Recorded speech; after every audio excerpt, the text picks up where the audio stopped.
قرآن پاک میں فرمان ہے، بسم اللہ الرحمن الرحیم، اور یاد کر جب ابراہیم علیہ السلام نے کہا کہ اے میرے پروردگار، مجھ کو دکھا کہ تو میرے مردے کو کس طرح زندہ کرے گا۔ فرمایا کہ کیا تم یقین نہیں لاتے؟ کہا کیوں نہیں، لیکن اس واسطے چاہتا ہوں کہ میرے دل کو تسکین ہو جائے۔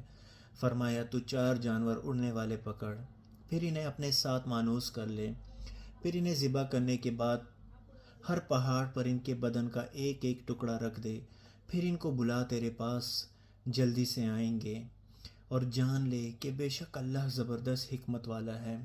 ان لوگوں کی مثال جو اللہ کی راہ میں مال خرچ کرتے ہیں ایسی ہے کہ جیسے ایک دانہ جو 7 بالیں اگائے، ہر بال میں 100 دانے، اور اللہ جس کے واسطے چاہے بڑھاتا ہے، اور اللہ بڑی وسعت اور جاننے والا ہے۔ اللہ اکبر۔ اللہم صلی علی سیدنا محمد وعلی آل سیدنا محمد وبارک وسلم۔